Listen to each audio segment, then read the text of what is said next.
धर्मपुर गांव की गरीबी और अमीरी की खाई में पिसती एक गरीब महिला राखी, जो अपने पति की मृत्यु के बाद अपने बच्चों के लिए संघर्ष करती है। लेकिन जब सरपंच की क्रूरता से उसकी मृत्यु हो जाती है, तब उसकी आत्मा एक घड़ी के माध्यम से न्याय लेने लौटती है। बात है जब एक गांव में चुड़ैल का बड़ा आतंक था। उस गांव में चुड़ैल का खौफ था। चुड़ैल के नाम से गांव का बच्चा बच्चा कांपता था। गांव में जैसे ही शाम होती, सब लोग अपने अपने घर में छुप जाते। एक दिन की बात है, जब मंगू दुकान पर काम कर रहा था कि तभी मोहन उसे बोला, अरे भैया, अभी तक यहाँ क्या कर रहे हो? देख नहीं रहे शाम हो गई है। हाँ, बस मैं अभी यहाँ से निकल ही रहा था। हाँ भैया, जल्दी चलो, वरना कहीं चुड़ैल अपने गांव में ना आ जाए। भैया, बस जा ही रहा हूँ। मंगू अपने दुकान का काम निपटा ही रहा होता है कि तभी वहां उसे ढूंढते ढूंढते उसकी बेटी लीला आ जाती है। मंगू उसे वहां देख बड़ा परेशान हो जाता है। अरे लीला बेटी, तू यहाँ क्या कर रही है? बाबूजी, मैं तो आपको ही ढूंढने आई हूँ। माँ कब से आपकी राह देख रही हैं और आप घर नहीं आए, इसीलिए उन्होंने मुझे आपको बुलाने भेजा है। ठीक है, ठीक है, चलो जल्दी घर चलते हैं। मंगू और लीला दोनों घर की तरफ आने लगते हैं कि तभी चुड़ैल की आवाज आती है। क्या बात है, गांव में अभी से इतना सन्नाटा छाया हुआ है। लगता है सब मेरे डर से जल्दी सो गए। चुड़ैल की आवाज सुनकर मंगू और लीला की हालत खराब हो जाती है। रात का समय था। गांव में चारों तरफ शांति छाई थी। उसी समय अंधेरे में एक साया लालटेन पकड़े हुए जल्दी जल्दी कहीं चला जा रहा था। लेकिन जैसे ही वह गांव के किनारे पहुंचता है, उसे उसी समय पीछे से एक आदमी रोकता है और बोलता है, कौन हो तुम और कहां जा रहे हो? तुम्हें पता है ना, इस गांव से रात में बाहर जाना मना है, फिर भी तुम जा रहे हो। उस आदमी की बात सुनकर साया पलट जाता है। वह साया कोई और नहीं बल्कि गांव में नया नया आया राजू था। उस आदमी की बात सुनकर बोलता है, भाई साहब, आपने तो मेरी जान ही निकाल दी। भला ऐसे भी कोई रोकता है किसी को? मुझे रात में कहीं जाना है, मैं वहीं जा रहा हूँ। लेकिन उस आदमी पर राजू की बात का कोई प्रभाव नहीं पड़ता और वह गुस्से में बोलता है, तुम कोई भी हो और कहीं भी जा रहे हो, इस गांव के नियमों के हिसाब से तुम रात में गांव से बाहर नहीं जा सकते, इसीलिए तुम्हें वापस जाना होगा। राजू अपने से लंबे और चौड़े आदमी को देखकर घबरा जाता है और वापस लौटने में ही समझदारी समझता है। अभी तो चलता हूँ, कल से दूसरे चोर रास्ते से निकल जाऊंगा। यह कहकर राजू वहां से चला जाता है और अगली रात को दूसरे चोर रास्ते से निकल जाता है। गांव वाले भी कितने मूर्ख हैं, इनको कोई भी आसानी से मूर्ख बना सकता है। चोर रास्तों पर तो इनका ध्यान ही नहीं होता है, बेवकूफ कहीं के। और वो खली के जैसा दिखने वाला अपने आप को बहुत चालाक समझ रहा था। अगली सुबह गांव वाले उठते हैं और राजू के घर के बाहर उसकी पत्नी सोनी को रोते हुए देखते हैं। उसी समय वहां सरपंच जी आ जाते हैं और बोलते हैं, अरे ये राजू की घरवाली ऐसे रो क्यों रही है, क्या हुआ? कुछ नहीं सरपंच जी, इसका घरवाला राजू मेरे मना करने के बावजूद रात में इस गांव से बाहर निकला और मारा गया। यह तो बहुत ही बुरा हुआ। भूला, तुम्हें ध्यान रखना चाहिए था। तुम तो इस गांव के सबसे बलवान आदमी हो।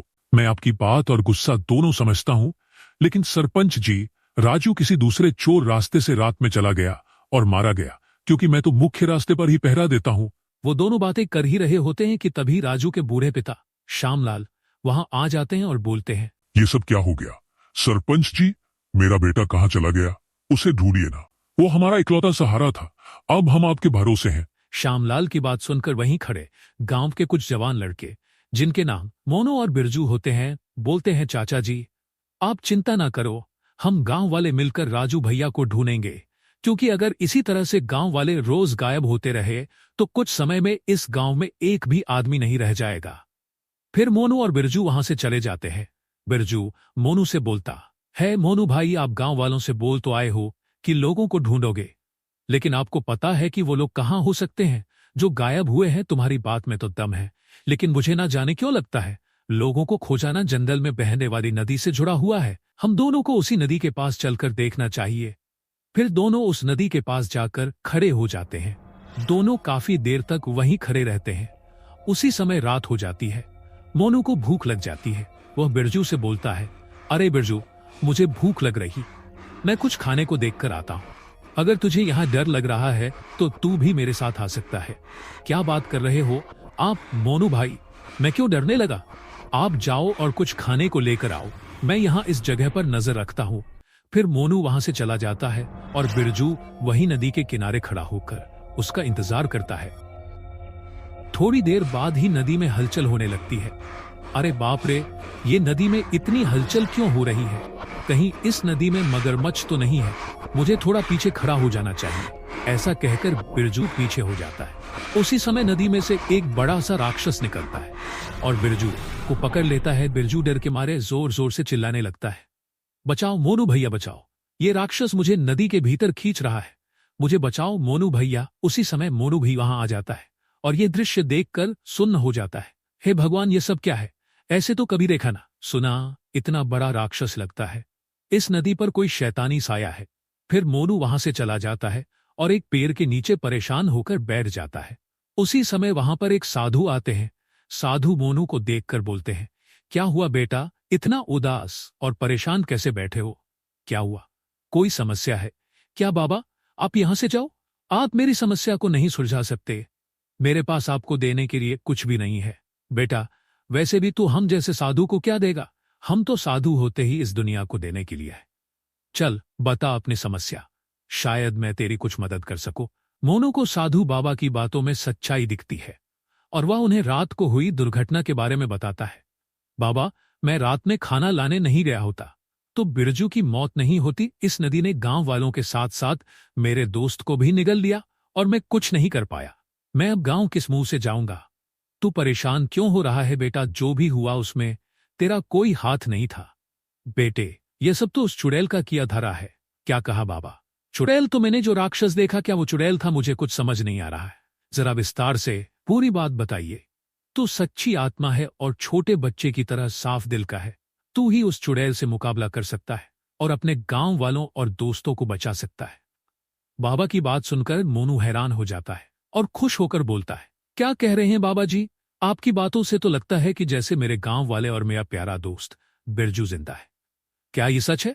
हाँ, ये सच है कि तुम्हारे दोस्त जिंदा है और खूनी चुड़ैल के चंगुल में है, लेकिन वह ज्यादा दिन जिंदा नहीं रहेंगे क्योंकि आने वाली अमावस्या के दिन वह चुड़ैल उनको मार डालेगी, क्योंकि उसे लगता है कि अगर वह 100 इंसानों की बलि देगी तो वो अमर हो जाएगी। फिर तो बाबा, मैं अभी जाता हूं और उस चुड़ैल से अपने दोस्तों को छुड़ा कर लाता हूं। मैंने इसीलिए तुम्हें प्यारा सा बच्चा बोला था। बेटा, तुम उस चुड़ैल से अकेले नहीं लड़ सकते, तुम्हें अपने गांव वालों की मदद लेनी होगी। जाओ और अपने सरपंच को इस बारे में जाकर बताओ। फिर सोनू बाबा से आज्ञा लेकर गांव चला जाता है और सरपंच को बाबा के साथ हुई पूरी बात बताता है, जिसे सुनकर सरपंच बोलते हैं, अगर यह बात सही है तो पूरा गांव तुम्हारे साथ है। हम अपने गांव वालों को बचाने के लिए कुछ भी करेंगे। फिर सरपंच और मोनू गांव वालों के साथ मिलकर जंगल में चले जाते हैं। वहां उन्हें साधु बाबा ध्यान लगाए हुए दिखते हैं।